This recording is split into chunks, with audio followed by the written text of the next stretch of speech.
Starting off this list, in our number 10 spot, we have Derek L. Frierson. The information put out by authorities regarding this case states that the crime in question took place in 2015 on a night after the suspect had been drinking at a bar in the downtown Orlando area. After having a few too many, he apparently entered his vehicle to drive out of the downtown area. Already bad for sure. The report continues on that he struck the rear of a vehicle which was stopped for a red light at the intersection of East Colonial Drive and North Mills Avenue. When he impacted, it is said that his car was traveling at 55 miles per hour, which is 88.5 kilometers per hour, and that it made no attempts to avoid the crash. This crash caused the death of one person in the vehicle that was sitting at the red light, along with another one of the passengers to become paralyzed from the waist down, while the other 3 in the vehicle all sustained other injuries as well. Derek was found to have had a blood alcohol level of 0.215 that night, which is over 2.5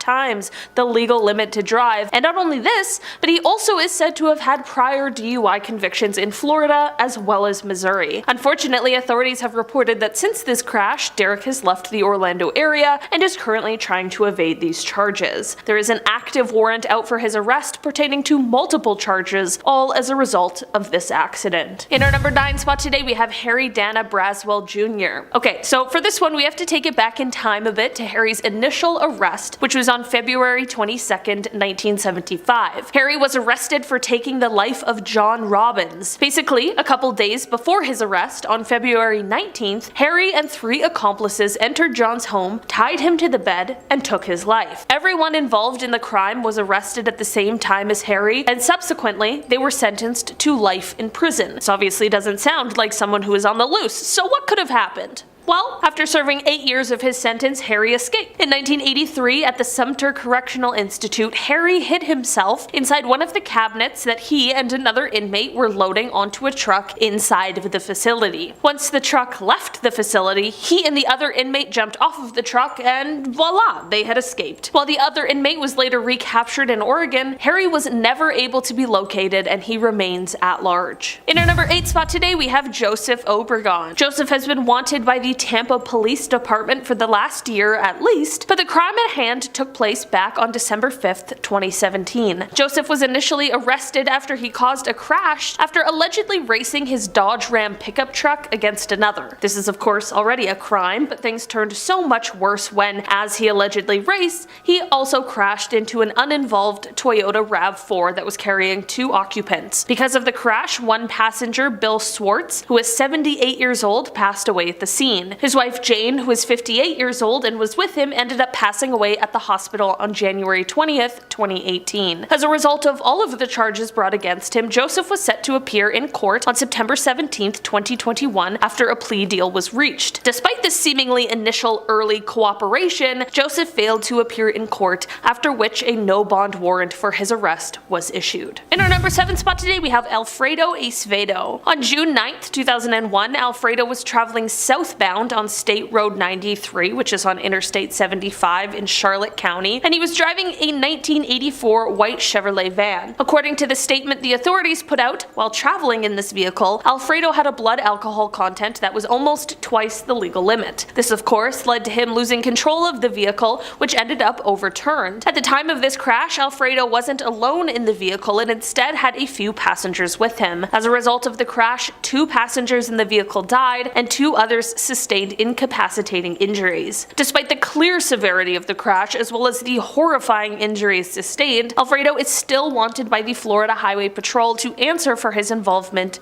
in this crash. Number 6. The Plaza Resort and Spa. Ah yes, kick back and relax with ghosts. It's just what you want. You're never alone, I guess. That's a plus side. The Plaza Resort and Spa sounds like a relaxing getaway until you start looking up footage of the actual resort. One's gonna get your attention for sure. Back in August 2013, security cameras captured late night footage of this shape-shifting ghost, some sort of spirit, some scary blob. It's bad news really in any regard. What happened was the original building was destroyed by fire in 1909, and current staff will testify that they've seen the ghosts of victims caught in that blaze. How they know? I have no idea, but apparently they do. do know. It's a lot of details for one ghost appearance. One of the most common sightings includes a woman whose spirit is known to mess with the elevators and make items in the kitchen disappear. Okay, really? That last one's for sure an employee stealing food. He's like, oh yeah, I don't know. I think a ghost ate that cheesecake, boss. I don't know, spooky stuff, spooky. Number 5, the Blue Anchor Pub. Another bar, another haunted bill to pay. Here we go, debit or credit. Heading over to Delray Beach, the Blue Anchor Pub was built in 1840s in London, but the wooden interior was sent to New York City and then later on sent to Florida in 1996. So yeah, these spirits must be confused. They go from Jack the Ripper to some dude wearing a Yankees hat talking to a TV. Trapped in the wooden interior is the ghost of one Bertha Starkey, who was sadly killed by her husband back in the 1840s. Now, you know Bertha is lurking about when you hear rattling pots in the kitchen, and sometimes if you're really unlucky, you'll hear wailing in the middle of the night. Nice. Again, horrible sleep at this place. The Blue Anchor sounds like a really relaxing time, but every night at 10 o'clock, the current owners will blast a ship horn to scare away her spirit. I don't know, I feel like blaring a ship horn at 10 p.m. is more jarring than some pots and pans moving sometimes. You know what I mean? I'd rather hear the pots and pans than BANG in the middle of the night. No way. Number 4, the Biltmore Hotel. Another hotel to avoid at all costs. Awesome, we love these ones. First of all, do you actually like staying at a hotel? Some people love it. Some people find it super relaxing. I can't help but think about what went on in the bed before me. You know what I mean? Like, you're like, why does this part of the bed feel a little bit caved in? What's going on here? Every time I'm in a hotel, I have the worst dreams and I can't sleep at all. The Biltmore Hotel in the city of Coral Gables is also one of the most haunted hotels in Florida. You've probably heard of this at some point. It all started in 1926 during initial construction. The Biltmore witnessed a foul killing on the 13th floor. The 13th floor of all floors, my God. The Biltmore was also turned into a military hotel during World War II before ultimately being closed and then abandoned later in 1968. Now, the city renovated the hotel later on in the 80s, but it didn't take long for ghost stories to start to spread. It's horrible, horrible past, I mean, more than fair. Now, of course, the most activity is on the 13th floor, so if you do check this one out, really double down, go to the haunted floor, you know, don't just look outside and then book. Go in, stay a night. I can't believe some buildings don't have a 13th floor. Can you imagine that? Well, they do, but everyone pretends that they don't, you know what I mean? They're like, yeah, it's 12. I don't know, we'll see. Are you a 13th floor believer? Comment down below. Me personally, I don't think so, because it's the 14th or the 12th. Or the 13th, I don't know anymore. No one knows anymore. It goes 11, 12, 14. You're like, really? What's the 14s? We know what's going on here, come on. Number 3, Tampa Theater. If you're a fellow theater kid, you're also gonna love this one. Here we go. Tampa Theater opened up in 1926. The theater is now said, of course, to be haunted by a woman that was struck and killed by a carriage on the property. Imagine being hit by a carriage, it's so slow. This was actually before the theater was built, so her spirit has been there for a while. If you go to Tampa Theater today, you might catch a glimpse of that woman in a white gown walking across the mezzanine hallway. This time without carriages whipping through, hopefully, sans carriage. Imagine telling somebody in front of you to sit down during a show, then they just disappear. You're like, I think that was a ghost. I think that was probably a ghost. It says in the playbill, ghost, so maybe that was her. Tampa Theater, of course, has leaned into these claims. Now they offer Ghosts of Tampa Theater Tour, where guests can learn about its haunted history. I'd love to do this tour. I don't know, maybe I'll go to Florida. Who knows? I won't. I'm like, I'm probably not going to. Number 2, Key West Cemetery. A cemetery that's haunted. Get out of town. You don't say. The Beachside Cemetery was built in 1847. Now, it was built specifically for victims of a hurricane that occurred a year prior in 1846. That's terrible. Now, the cemetery is the final resting place for roughly 80,000 to 100,000 people. So yeah, I can only assume there's a ghost or two hanging out. That's extremely tragic. Walking through a graveyard at night is scary enough anytime, but Key West Cemetery is so specific that the entire time you're walking through, you feel connected in a way. Now, me personally, I'm all set. I don't want to feel connected to an 1846 tragedy. I'm all set. I'll go the long way around the cemetery, then I'll meet you on the other side, if anything. But if you're into this kind of thing, they also offer ghost tours, so knock yourself out. There you go. Apparently, it's too scary for children, so that's a plus. Lines will be a little shorter than usual. And finally, number 1, St. Augustine Lighthouse. A scary lighthouse? How? How is that possible? The St. Augustine Lighthouse is located, of course, in Florida and was built between 1871 and 1874. And it's considered Florida's first official lighthouse ever. Imagine that. Boom, let there be light. Hey, I made you a lighthouse. Enjoy, we're all good now. There have been several tragic events over the following years, seeing as it's the first lighthouse ever. It's seen a lot of history. But even during initial construction, mentioned, there were several freak accidents on site. Today, said spirits are still lurking about. Sightings of shadowy figures are common, but just one time, somebody saw a hand coming through the tower door. Yeah, a floaty hand, like from Idle Hands. How terrifying is that? Can you imagine just a Smash Bros hand just lurking near you? Several guests have reported furniture also moving around on its own, which is definitely a hazard. And one person even said that they had some of their arm hairs plucked off of them while they were in the basement. Probably that floaty weird hand just doink.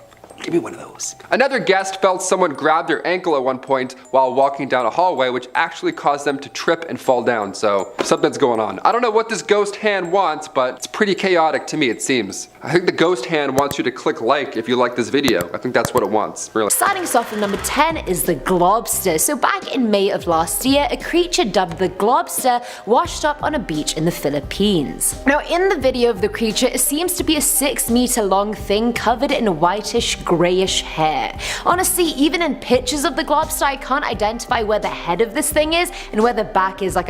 It's just the same, I just don't know. It's just a giant hairy carcass that people speculated was an undiscovered monster from the deepest parts of the ocean. Many locals were worried by the creature, saying the arrival of something so unusual can only be a bad sign and that an earthquake may be on the way. Some even reached further and said it was a really old whale carcass, but I've seen many whale carcasses online and they never have fur or hair on them and that much of it, no matter what stage of decay I've seen them in, but I'm no expert so I could totally be wrong. Either way, the globster remains a complete mystery. Coming in at number 9 is Dobby. Now I know this footage has been everywhere since it went viral in the last 2 weeks or so, but I too had to add to the hype and mention it as well. So a video was posted onto Facebook by a woman named Vivian Gomez, and the footage is basically from her security camera outside her home, which she says she has not altered in any way, shape or form. The video was taken during the night, and in it you see a tiny scrawny white figure with big floppy ears and wobbly legs walking through her driveway, and mid-video it sort of does the chicken dance with its arms. It just kind of looks like this. It's very strange. And yes, I think we've all pretty much agreed unanimously the thing looks exactly like a house elf from Harry Potter, and if that was in fact Dobby being a free elf, then I fully support whatever it was he was doing. But that also makes me really sad, because if house elves are just roaming about, then I'm clearly just a bloody muggle, and that just sucks. At number 8 we have the Montauk Monster, and that's not even a clickbaity title I made up, that's actually what the news ended up calling it. So back in July of 2008 in New York, a creature was found washed up on the beach, and it freaked the hell out of everyone because no one had any idea what it actually was. Looking at it, honestly, it was this hairless creature whose skin sort of resembled baked chicken to me. The mouth was also strange, the upper lip was kind of shaped like a beak, and it had solid teeth. It also has a tail, so there's that, but it seriously just doesn't look like an animal you would recognize. The Independent newspaper speculated the creature was some mutant experiment that might have escaped from the Plum Island Disease Center nearby. Others took a jab at guessing what it was too, with things like a raccoon, but the proportions just weren't right. A sea turtle, but it had no shell, and turtle shells are fused with the spine, so that wasn't possible either. And people even guessed it was a dog of some kind, but the feet don't match a dog's. So we still don't really know what the Montauk Monster is, and the best guess we have from a paleozoologist is that it's a raccoon with its upper jaw missing. Either way, the carcass was taken somewhere undisclosed by a random guy, so we don't even know where it is anymore. Filling our number 7 slot is the pseudo Loch Ness Monster. I feel like some kind of Loch Ness-esque monster always ends up on lists like this, but anyway, in March of last year, Jeff Warren and his son found what they thought was the Loch Ness Monster. They were walking along the beach at Wolf Island National Wildlife Refuge in Georgia when they happened upon the creature. Honestly, I mean to give them credit, the creature does look exactly how the Loch Ness Monster has been depicted in the past. You know, long neck and tail, the 2 arm fins, and the sort of fatter body. Except the creature in the video is a lot smaller than you'd expect the Scottish Loch Ness Monster to be. Like, if that one is daddy, this one is like a mini junior in comparison. I don't know what that analogy was or how I made that comparison, but I'm sure you guys get it. The creature also had a bit of its internal organs spilling out of its abdomen area, so not in the best shape, I'm not gonna lie. Marine scientists speculated it was a deep sea shark, but there appeared to be no gill slit, so that was ruled out as well. In our number 6 spot today, we have Gaspard de Gaspard. On February 3rd, 2015, Gaspard was traveling in a 1996 yellow Thomas passenger bus when he pulled into the Marathon gas station in Indiantown. This small community was shocked that day for what transpired next. As Gaspard was backing the bus into the parking lot, there were two men sitting on a bench in front of the station. For reasons that no one is exactly sure of yet, the bus didn't stop and instead ended up striking both men, leaving one pinned between the station and the bus. Unfortunately, this led to the man passing away at the scene. Gaspard is said to have exited the bus after this horrific moment, but instead of sticking around, he apparently fled the scene. Others have identified him as being from the town, but no one is entirely sure where he went. There is an active arrest warrant out for him for a hit and run. In our number 5 spot today, we have Uriel Aguilar. The incident involving this man is said to have taken place on June 26, 2008, when Uriel ran into another man named Pedro Trevino at the Prime supermarket in Mulberry, Florida. The men knew each other because they were co-workers, and there was a bit of a rocky history there because it is said that they had prior altercations with one another. Authorities reported that as Uriel and his brother were leaving the store, Pedro approached them and challenged Uriel to a fight. Uriel agreed to the fight, and when he went to meet Pedro in the parking lot for it, he also brought a weapon along with him. The two began fighting, and this is when Uriel used this weapon against Pedro, which ended up taking his life. After the fight, authorities claimed that Uriel fled the scene and was last seen in the area of Sparkman Road in Plant City before disappearing. Uriel still has an active warrant for this crime. In our number 4 spot today, we have Augustin Lara Nunez. Augustin is another one of those people who caused an accident and decided to flee the scene, fleeing the consequences of their own actions. On October 22nd, 2006, he was driving a 2006 silver Ford truck westbound on State Road 82. As he traveled, he encountered the scene of a prior crash that unfortunately involved a fatality. As a result of this previous crash and the investigation that needed to take place, there was a Lee County deputy who had positioned her marked patrol car facing south in the westbound lane with emergency lights activated, and a detour to avoid this accident had been set up. Like I mentioned, Augustin ended up allegedly coming across it, so it's clear that he wasn't paying attention or just flat out ignored the detour. This ended in the front of his vehicle striking the deputy's vehicle, which sadly ended in fatality for the officer. As a result of this crash, Augustin was charged with DUI involving death, and of course a felony arrest warrant was put out, but despite this, he has yet to be located and brought to justice. It is currently believed that he likely fled the country, but authorities are still on the lookout should he ever try and return to the United States. In our number 3 spot today, we have Jose Arturo Palomino. On February 28, 2009, Jose was driving south of Sample Road in Pompano Beach on I-95 southbound in a 1996 silver Mitsubishi Eclipse. During this time driving, Jose ended up striking and killing a 23-year-old woman who was standing next to her vehicle on the shoulder of the roadway. This is of course tragic, and unfortunately accidents do happen, but it's what happened next that turns this into an even bigger thing. Jose is said to have chosen to leave the scene of the crime. He fled the scene of the accident and later abandoned the car that he was in a field. Turns out that the car he was driving wasn't even his, as he took to calling the owner, explaining that it had been in an accident and that he was sorry for taking it without permission. Despite the time it's been, however, authorities have been unable to locate Jose in order to arrest him on the warrant of leaving the scene of a crash involving a death. Authorities believe it is highly possible that he has since left the country. In our number 2 spot today, we have Victor Hernandez. Victor has been on the run since 2018 as he is wanted for taking someone's life. On March 11th, 2018, it is said that Victor killed another man by the name of Luis L. Herrera Kindlin. This crime took place in Miami, and since the incident, Victor hasn't been found. In the poster about how Victor is wanted, authorities revealed that not only should he be treated as being armed and dangerous, but he also has one identifying feature about him, and that is the fact that he has a stoma in his throat. Right now, there is a reward for any tips that lead to his arrest. Right now, the Miami-Dade Florida Keys Crime Stoppers is offering a reward of up to $3,000, so if anyone has any information, they should definitely reach out to them to share, and all the tips will remain anonymous. In our number 1 spot today, we have Eric Eric John Ritters. Eric is a wanted man and has been for quite a while now, since an incident that occurred on November 8th, 2002. Basically, that night Eric was traveling in a 1999 Oldsmobile northbound on Florida State Road 423, and he was going quite fast, definitely a lot faster than he should have been. As he sped, he allegedly lost control of the vehicle and ended up striking another car that was legally stopped. The front of Eric's car ended up hitting the driver's side door of the other vehicle, which caused significant damage as well as very sadly led to fatal injuries for the driver, as well as the two other occupants of the vehicle that Eric hit. Eric was not only driving while intoxicated, but he was also going approximately 97 miles an hour at the time of the incident, despite it being a 45-mile-per-hour zone. I had to convert it to kilometers to get the full magnitude of the speed, so if you're like me, that's about 156 kilometers per hour in a 72 kilometer per hour zone. Despite these extensive injuries and the loss of life, Eric completely disappeared and still has 3 active warrants out for his arrest. Starting off this list in our number 10 spot, we have tardigrades. What in the world are these things? We know that they're little 8-legged microorganisms. We know that they're most often found in mossy trees, and we also know that they basically have superpowers considering how they can live without water. They can withstand temperatures as extreme as minus 200 degrees Celsius all the way up to 150 degrees Celsius. They can even survive in outer space. This is exactly why people are speculating where they are even from, as some people think that maybe outer space is where they came from.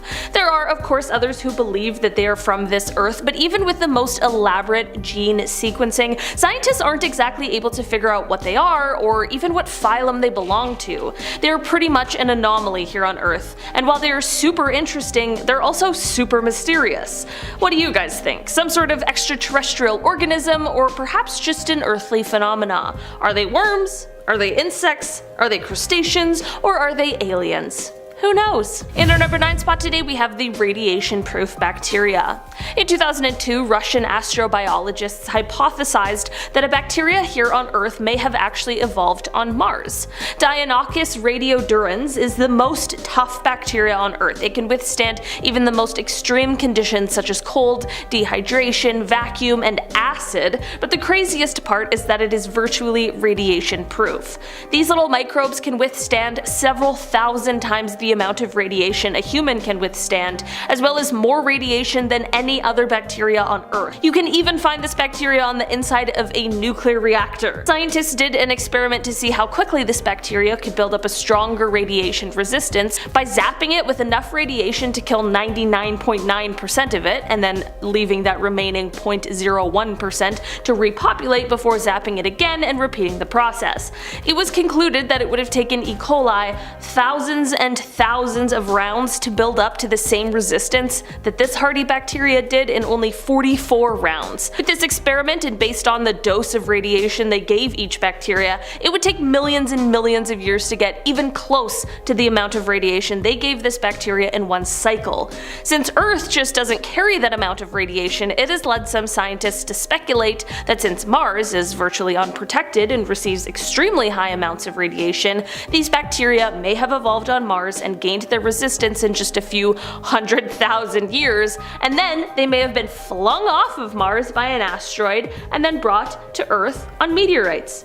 It's certainly just a hypothesis at this point, but really, how else can we explain this super random, super-powered bacteria that is unlike anything else on our Earth? In our number 8 spot today, we have the King of the Cave. So I've spoken about the Moval Cave before on this channel because it is insanely interesting, but in case you are unfamiliar, this cave is located in Romania, just a few kilometers from the coast of the Black Sea, and it was first discovered in 1986.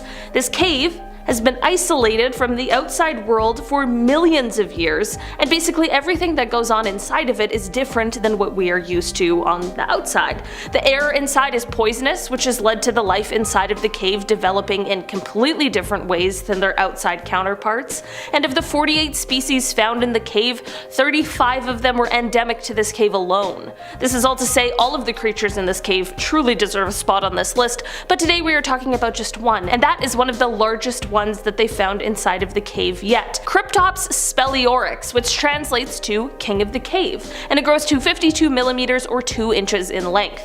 The creatures in this cave are the only in the world to rely on this type of chemosynthesis, and not just this, but because they have been living in total darkness for millions of years, most of the creatures inside have no sight and also don't have any color. The king of the cave isn't found anywhere else on Earth, and based on DNA analysis, scientists have revealed that this centipede is morphologically and genetically different, which suggests that it's been evolving from its closest relative for millions of years into an entirely different species that is better adapted to the cave life it lived for millions of years. I know a cave is not outer space, but with how different life inside of it is compared to out here, it might as well be. In our number 7 spot today, we have slime mold. No, we are not talking about looking up slime tutorials on YouTube, we are talking about this strangely intelligent slime mold, more particularly asking, how is that stuff so smart? Basically, they're single-celled organisms, but they, and by they I mean many individual slime mold cells, can all fuse themselves together into one big mass that's capable of thinking? I put a question mark on that because I'm not sure if it's the right word, but I don't know what else you would call it. These masses can solve mazes, they can make risk versus reward decisions, and there's some evidence that suggests that slime mold might just be able to keep track of time. I have absolutely zero idea what tests could reveal that mold has some sort of internal clock, but it is said to exist. The reason this is so intriguing and captivating to scientists is because all of this is happening with no brain present. Not even a single brain cell. Glad to know I'm not the only one. However the slime mold is able to do this, it means that it has evolved in a way that is completely different from humans, which is a bewitching idea that leaves us both fascinated and kinda confused. How did they do this? What can this teach us about intelligence? And honestly, how does this even happen? If there's no brain, what is responsible for the ability to make these kinds of decisions? Now at number 6 is Slender Man. Terrifying game, by the way, when you're playing it in high school like I was. Why do we just get pulled towards scary things? It's literally just gonna be the end of me, I swear. I'm gonna be the end of me by just wanting scary things. Anyway, either way, back in Jan of 2017, Redditor jhood3119 said his friend who lived in upstate New York installed a security camera at his house. A few nights later, his dog had been barking all night the night before for no reason, and he just wanted to, make sure everything was all good, so he went through the footage. In front of his house in the footage, you can see a very tall, very skinny creature with glowing yellow eyes hurrying on 2 legs across the snow and then disappearing into thin air. Like the camera was still panned onto the area, but it just full on disappeared. The dog is even in the camera footage, and you can see it turning its head and following this creature's trajectory before it disappears. The dude's neighbor is even out searching his yard with a flashlight, but they don't see the creature either. Which, I mean, I get because it disappears within seconds, but still, that's crazy. Coming in at number 5 is the ET jellyfish. So Submarine actually got this creature on tape 4,000 feet below the surface, and I kid you not, all I can say is it looks like a very high-tech black jellyfish. And now on the dome part of its body, it has a bunch of stripes coming down it that light up multicolored and kind of ebb and flow with how the creature moves. The bottom part of it looks like a black cloth, but the weirdest part was it looked like it was actually doing tricks for the submarine camera and trying to impress it almost. Which, I mean, I totally understand, we all have to seize our 15 seconds of fame wisely, so you do you, boo. But people have speculated this creature looks so high tech it could be extraterrestrial. What do you guys think? At number 4 is the spaghetti monster. Sounds like a very cute children's cookbook or something, but it's really not. It never is.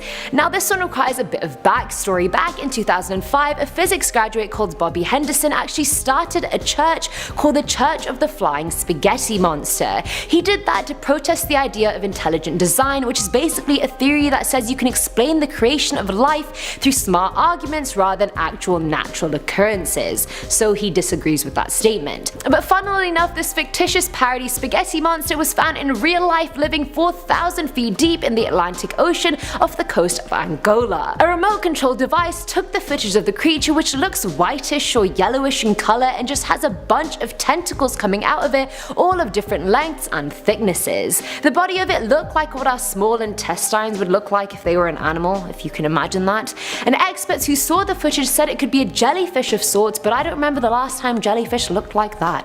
Filling our number 3 slot is the horned sea devil. Now back in August of 2013, a seemingly never before seen horned sea devil was found on the beach of Villaricos in Spain. I don't even know how to begin to describe this creature to you. It looks like a long white Chinese dragon from the sea. The head of the creature had 2 yellow horns coming out and its body was around 4 meters long, ending in a sort of serpent looking tail, but a bit larger. Samples were taken from the carcass to be tested by members of the Marine Fauna Protection Society, but even they had no idea what it could possibly be.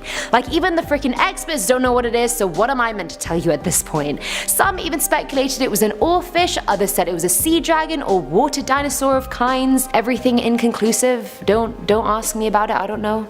Now at number 2 is the melting landmass, and honestly I titled this creature that because that's literally exactly what it looks like. Back in 2017, a gigantic floating carcass was found on the shore of the island of Seram in Indonesia. The fisherman who discovered the creature said it was so big he initially thought he had found a boat stranded in shallow water. When he got closer he figured it was a 50-foot long dead creature that he couldn't pinpoint. The creature was different colors, parts were white, some were brown, others were moldy yellow, and it honestly looked like the flesh of this creature was just melting off its body. To make matters worse, blood was also leaking from the animal and making most of the coastline bright red, but that didn't stop the locals from getting in there to figure out what the hell it was. Now the chief scientist at the Ocean Conservancy said it was most likely a baleen whale and that the decomposing gases inside the whale caused it to blow into an unwhale-like shape. Usually when whales die they sink to the bottom of the ocean, but it was concluded that this one must have died with a bacterial infection that made it produce more gas,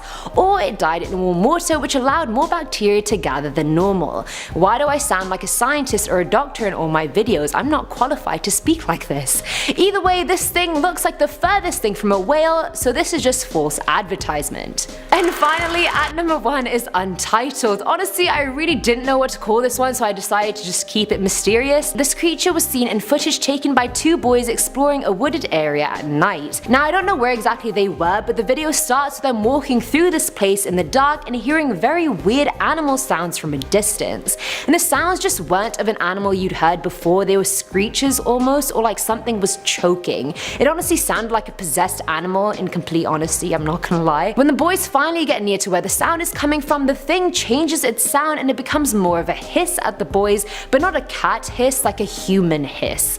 The guys make a run for it but turn back to see the creature coming after them. Now the thing itself is a very scrawny, pale, human looking thing if anything, and I want to say it was a human. It was bipedal and had 2 arms and was coming after them trying to get them with its arms, but it just wasn't really moving like a human. Maybe it was a very disturbed or deranged person living in the middle of the woods in a cave, I have no idea, but I would piss myself if I ran into that in a dark alley. Or a light alley for that matter, it really doesn't matter. Coming in at number 10, we have I Can't Hold It. When you're living in Florida, there's going to be a lot of variables that your body won't be used to, especially if you're living like the legendary Florida man. You might be putting a bunch of chemicals and fast food products right down your throat. That's going to leave you with a stomach that isn't very trustworthy, which might be what happened right here. You can imagine his frustration when he saw this on his home surveillance cameras. Some dude dropping a deuce on his driveway. Yeah, the local news station out in Florida caught this on camera. There was a guy who just drove up to someone's driveway, got out of their car, and then dropped a deuce right on the driveway. They didn't even try to hide it anywhere. They just took a poop right in the middle of the driveway, and you know it was a bad one. For one, this was clearly an emergency, and when you have to poop that badly, it's not coming out nicely. And on top of that, he took his shirt off. When you have to get naked for a poop, that's because the act of pooping is making your body so hot that it probably feels like you're going to die. You're going to be sweating like crazy and the poop is going to be a very noisy one. The worst part about the whole story is the news interviewed the guy whose driveway it was, and he had to hose the Florida man's poop after the incident. He had to hose it off his driveway. And let's be honest here, Florida man poop is probably some of the most toxic waste on the planet. If that stuff gets too close to you, it could probably turn you into a zombie or burn right through your skin. I'm pretty sure every time Florida man poops, it does more damage to the water supply than a BP oil spill. Next on the list, we have you messed with the wrong one. Every now and again, Florida men will encounter someone who's even crazier than him. Someone will match their bad behavior with a whipping that will send them running in flip-flops. Now, a Florida man at a McDonald's didn't like the service that he got. And I have said this before on this channel. If you're at a fast food establishment and you want good service, then you are insane. Bad service is part of the fast food experience, and it's what you deserve for eating there. It's the way things are. And if you demand good service at a fast food place, you are even worse than the horrible trash you're about to shove in your face. Well, that is what Florida man did in this video. No. Fire right now. No, you're finna go to jail. You want me to turn your ID first? I told you. I was just asking you a question. This guy apparently wanted a straw and he didn't get it, so he thought it would be great to grab the McDonald's employee by the collar. Well, she was someone who wouldn't be treated like that, and she quickly lost it, as she should. For one, you should never get to touch anyone like that. I don't care who you think you are. Frankly, I think he should have gotten way worse of an I think the whole staff should have collectively smacked him around until he learned where he was. Next, we have the Otis Ryan Learning Hour. Now, I will let you know right off the bat that this one was caught on camera, but we can't show you the footage because it's literally too graphic for this channel. It's not violent, it's just what this man was saying in the video that is pretty gross and will for sure get this video demonetized. So, a Florida man went to a playground where there was a bunch of kids playing and he wanted to teach them a lesson, not in the way you might be thinking when you think of that term. He actually wanted to educate these kids. Now, the way that he did it wasn't the best. What he did was climb to the top of the playground, so he was almost like a king yelling down at his subjects, and then he started to describe to the kids where babies come from. Parents moved in very quickly to take their kids out of there, and the police weren't far behind. Now, Ryan didn't physically hurt anyone, but he did say some things about procreation that are going to be hard to forget. Next on the list, we have butt out breaking in. One thing that is a hard and fast rule with the Florida man is that clothing is always optional. It doesn't matter if he is going to IHOP or a funeral, you never know how much or how little clothing this wild creature is going to be sporting, and this time for breaking in, he chose nothing. Take a good look. Whoever this person is, caught on camera, covered in tattoos, is now facing charges, including burglary of a vessel. Yeah, if you want to come on the boat, just buy a ticket. That's it. You have to wear clothes. You gotta wear clothes, yeah, we're not clothing optional. If any of you were confused as to what happened, let me break it down for you a little bit. A naked guy walked down to a pier where there were a bunch of boats all year round. He found a nice yacht and he decided that he was going to jump on board. Did he know what was on there? Absolutely not. Did he have a game plan going in? Oh, for sure no. Did he take anything? Well, he managed to rip down an American flag that was on the boat and start waving it around. Why did he do any of this? Well, probably because of freedom or something like that. Or maybe there was just so much tequila in this dude that he couldn't keep his clothes on, because sometimes tequila will do that to you. In our number 6 spot today, we have cyanobacteria.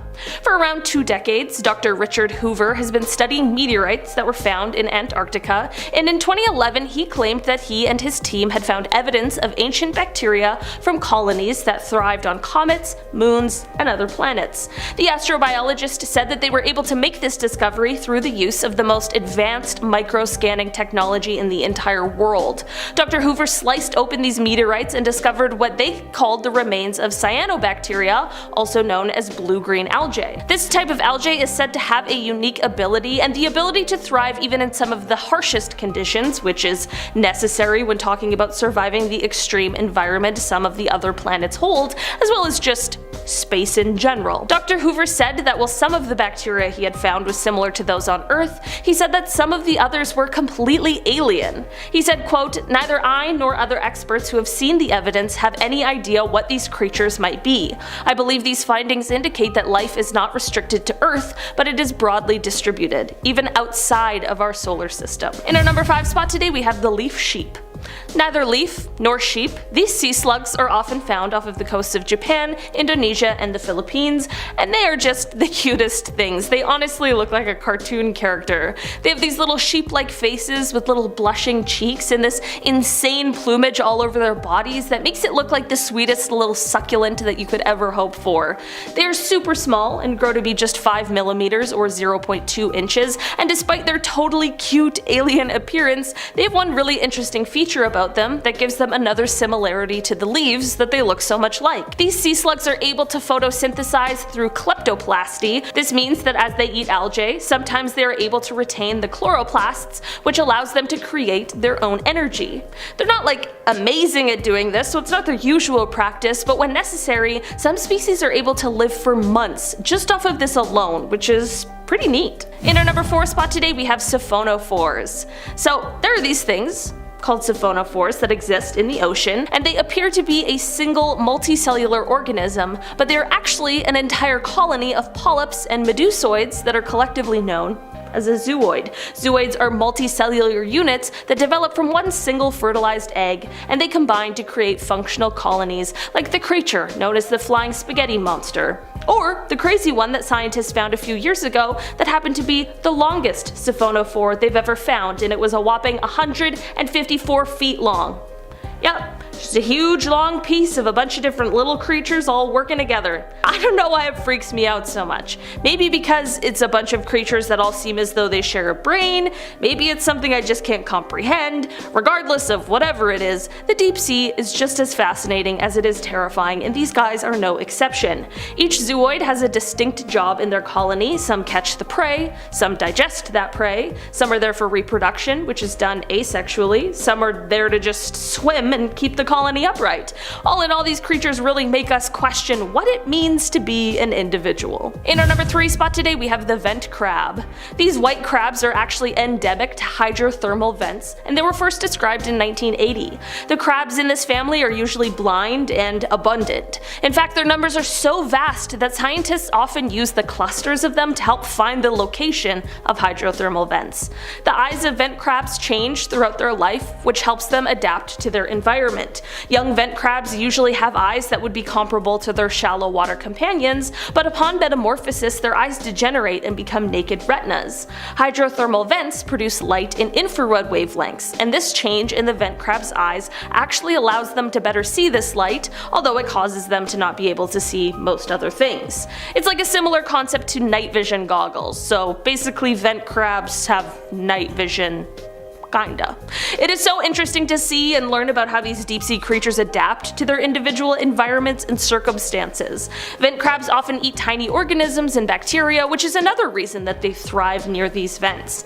The vent crabs have clearly evolved over many years to fit their extreme environment, and it's so interesting to see how these adaptations make them so extremely different from their open sea counterparts. In our number 2 spot today, we have the platypus. Okay. They're mammals, but they lay eggs. They have amazing electroreception capabilities that allows them to detect electronic pulses underwater to help them hunt. They have webbed feet, a bill like a duck, and a tail like a beaver. And they're also venomous? They have spurs on their rear ankles that are actually lethal.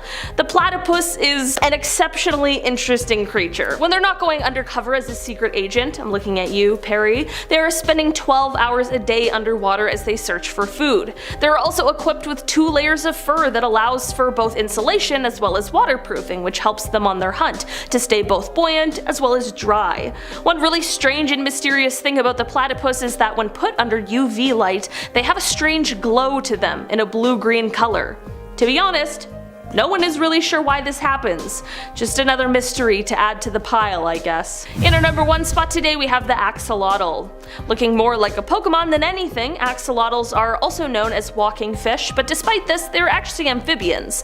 One thing that is super unique to them is that unlike most other amphibians, they reach adulthood without going through a metamorphosis. This means that rather than becoming land animals, they keep their gills and they stay living in the water. The external gills that many salamanders have are usually lost in other species through this metamorphosis, but these guys keep theirs, and they're lined with filaments, and this combination is what gives them such a unique look. Axolotls are often used in scientific research because they have the amazing ability to regenerate their own limbs. Unfortunately, however, axolotls are critically endangered in the wild. In 2010, they were near extinction due to water pollution, and the issue was only exacerbated by the induction of the invasive species tilapia and perch. Axolotls hunt for for prey using their keen sense of smell and will quickly snap at their potential meal and then will suck the food into their stomach by using vacuum force. Starting off at number 10 now, we have Bloody Bucket Bridge. This one comes from the town of Wauchula. There you can find an old road built over 100 years ago. To the locals, it's simply known as Bloody Bucket Road. Follow that along and you'll find Bloody Bucket Bridge, which crosses a narrow waterway that locals say sometimes runs red with human blood. The story goes that after the Civil War, a freed slave and her husband settled down in the town nearby. She was elderly and took up work as a midwife. It was very tough for her because every day she was reminded of the children that were stolen away from her when she was a slave. Eventually she began to lose her mind because of this. She would suffocate and kill babies that she delivered as they were being born. She would then bury them in the river and dump buckets of blood into the water by the bridge. Everyone thought the babies were just stillborn. By the time people became suspicious and stopped using her as a midwife, it's thought she killed about 100 babies.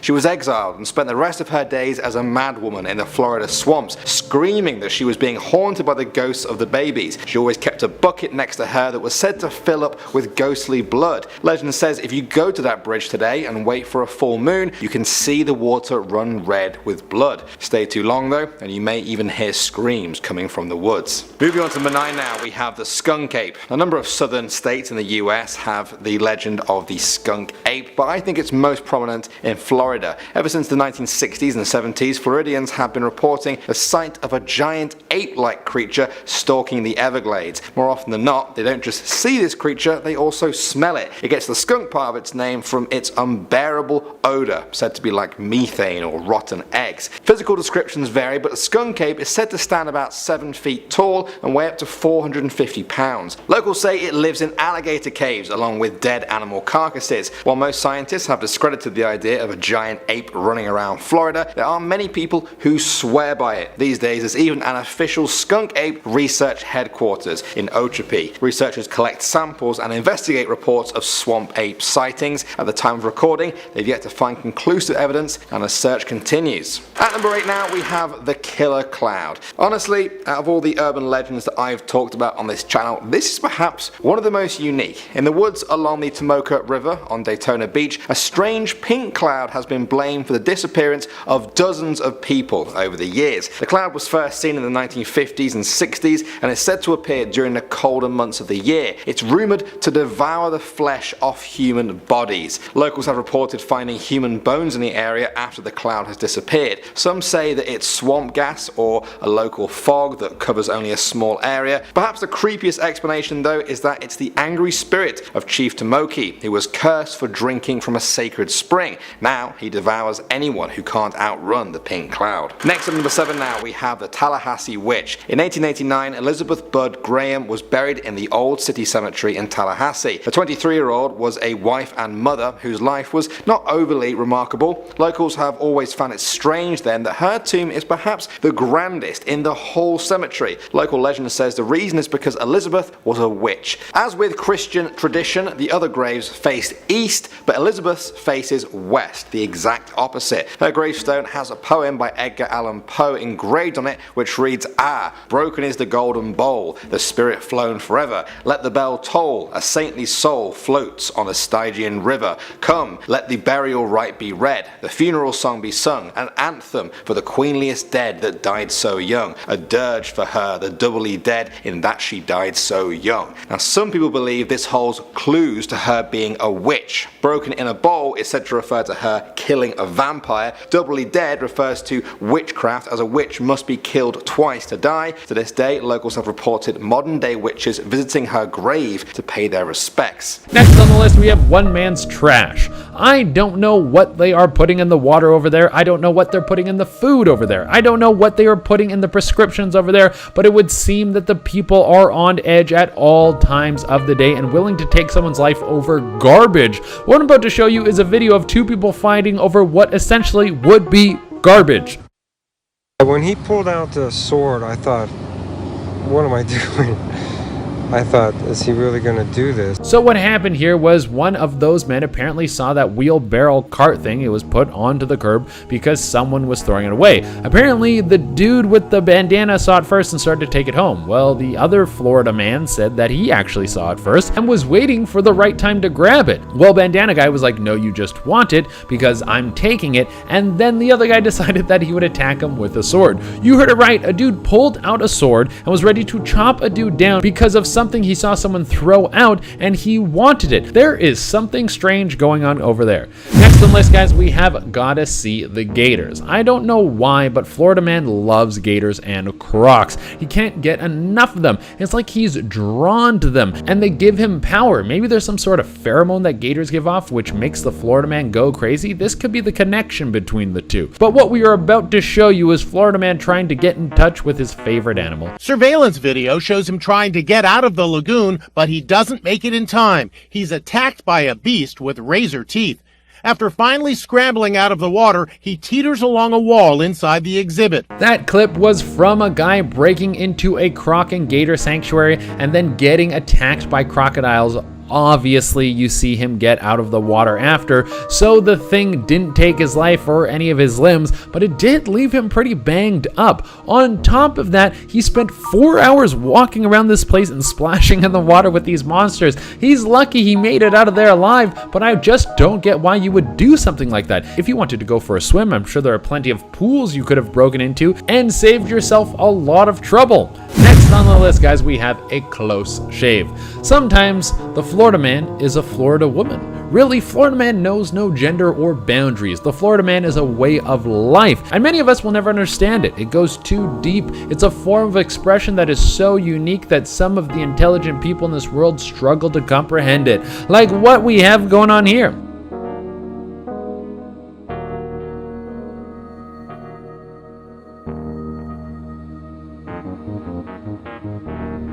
Next on the list, we have Storm Fighter. The thing with the Florida man is that he thinks he is smarter than most, and maybe he is. Maybe if we listen to the chaos babble that comes out of the Florida man's mouth, it would change the world for the better. Maybe the Florida man holds the key to saving the world, but we just think he's crazy, so we don't take his advice. Like, listen to this guy who is coming up with ways to fight against hurricanes. Oh, it's the warm weather. Oh, it's the wind. Well, we have an Air Force. Drive some Air Force planes around to get the winds going the opposite way. So this guy was saying that the news was breaking down how hurricanes are caused by the ocean water being warm, and that the Navy should just go out and pour ice into the water and cool it down. He was also saying that the plane should fly in the opposite direction of the hurricane to make it stop, to sort of cancel it out. That is some of the funniest science I've ever heard, but who knows? Maybe this dude is actually right. Well, I think scientists would know that this wouldn't work and this man is a moron, but still, I think we should give this guy's plan a shot just in case. Next on the list, guys, we have Florida man can't fly. Even though the Florida man seems like he should have the ability to do anything with his power, he should be able to move mountains and create narcotics out of thin air. It turns out that there's a limit to his power. Let's check this out. Dealership employees noticed the car was dented, and so they checked their surveillance cameras and they saw him fall, and no word who he is or what he was doing. Amazingly, he was just able to get up and walk away. A Florida man just fell out of the sky and onto a car out of nowhere. Are you serious? They never found out who this man was or how he fell out of the sky. He just smashes into a car and then walks off like nothing happened. I guess what the Florida man can't do in terms of flight, he makes up for in durability. That dude slams down on the roof so hard and isn't phased at all. I would like to see the x-ray of his tailbone though. I'm sure at the very least that thing was bruised up pretty bad. Next on the list, guys, we have Stuntman. I think after seeing this list, there is one thing you cannot deny. It's that the Florida man always knows how to put on a show. It doesn't matter where he is in the world, he will showcase something amazing that will either leave you flabbergasted or just with a horrible image etched into your mind. And this guy somehow managed to do both.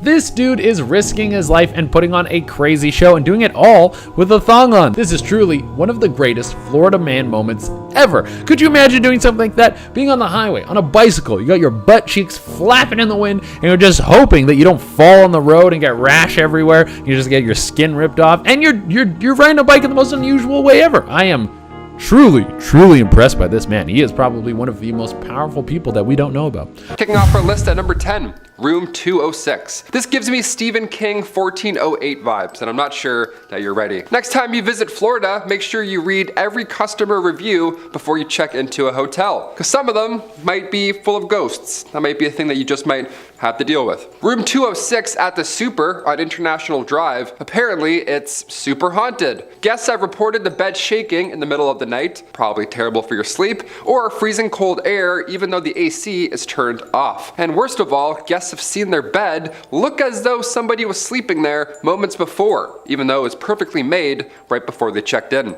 Can ghosts squat? Is that legal? We've got a couple of spirit squatters in our room. Gotta move. Number 9, Disney on Ice. Many families love to visit Orlando at this time of year. The theme parks there are spectacular, especially Disney World. I went once when I was younger, but I don't recall ever seeing a real life Walt Disney. I don't know. Maybe it has something to do with the fact that he died in 1966. Who knows? But never say never. One of Orlando's oldest tales is that Walt Disney had his body cryogenically frozen after his death. And right now, apparently it's being stored in a bunker underneath the theme park. I mean, that's a bit more creative than being cremated. I'll give him that. It's pretty Walt Disney of him just to freeze himself forever. A grad from the University of Central Florida Film School, Benjamin Lancaster, they actually made a film about this whole idea. It's called The Further Adventures of Walt's Frozen Head. That's a family classic, some would say. Number 8, Scarlett O'Hara's. You're gonna need 2 pieces of ID for this next one, alright? Perhaps the most haunted bar in Florida, located in St. Augustine, Scarlett O'Hara's is haunted by a past owner. Many believe that spirit likes to make itself known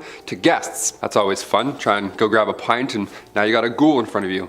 That spirit is one of George Coley. Now George sadly bit the bullet one night when he was in his bathtub, so now we have a series of unexplainable events. Plates and glasses will sometimes move across the bar on their own, and the jukebox keeps playing Help Me Rhonda even when it's unplugged. So that's absolutely terrifying. If you want to check it out now, be warned, because it's a full-on tourist attraction at this point. But if you go, you can pose alongside the same bathtub that George Coley died in. Yeah, how lovely is that? Are we going to Disney World? Nah, even better, Scarlett O'Hara's. Yeah, you're gonna love it. Number 7, Stranahan House. You don't want to be stranded at the Stranahan House. It's gonna be bad news. Fort Lauderdale has a few haunted hidden gems, and the oldest house just happens to be the most haunted. What do you know? What odds are that? What odds are that? What are those odds? There we go. The house's OG owner was Frank Stranahan, and today, if you visit ye old stomping grounds, well, you might catch Frank in a photo or two. It's said that Frank still oversees the place, and he regularly shows up in guests' photos. So this ghost likes to photobomb. That's pretty amazing. I kind of like that. I suppose being trapped in the same house for all of eternity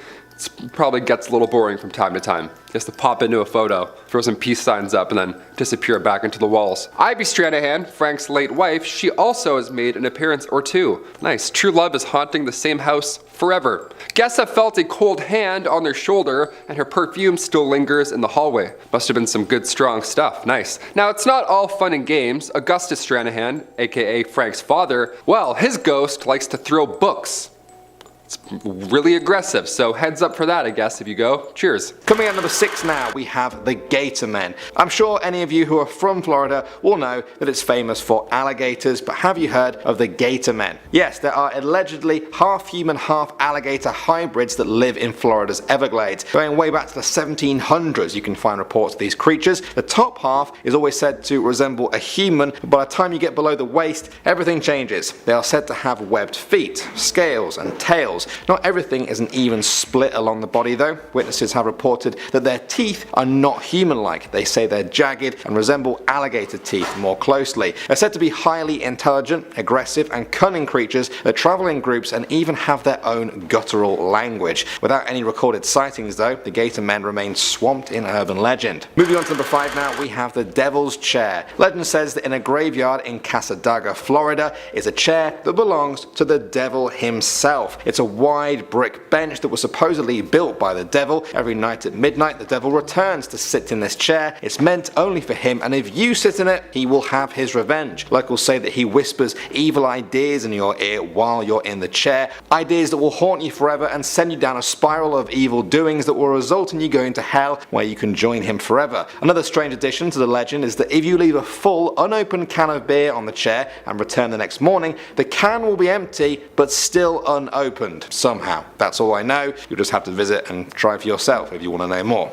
Good luck. Moving on to number 4 now, we have the Riddle House. This Edwardian house was built in Palm Beach in 1905. From the outside, it looks like nothing out of the ordinary, but its history has attracted paranormal hunters from all over the world. Its original purpose was as a funeral home, housing bodies overnight before their burial. In the 1920s, it was bought by Carl Riddle, who turned it into a home for his family. They were terrorized by spirits of the dead from years gone by. Eventually, one of the Riddle's employees hung himself in the attic room of their house because he saw no way out of the hard times he had fallen upon. Carl wrote in his diary that after that, the energy in the house changed. Employees heard voices where no one was there. Carl removed the beam from which the man had hung himself, but the hauntings continued. The family were forced to leave. Years later, the house was taken apart brick by brick and moved to the South Florida Fairgrounds, and amazingly, people claim those ghosts went with it. They say some evil spirit still lives in the attic, attacking anyone who dares climb the ladder. Moving on to number 3 now, we have the ghost of the St. Augustine Lighthouse. Built in 1874, this lighthouse started out normal, being passed from owner to owner.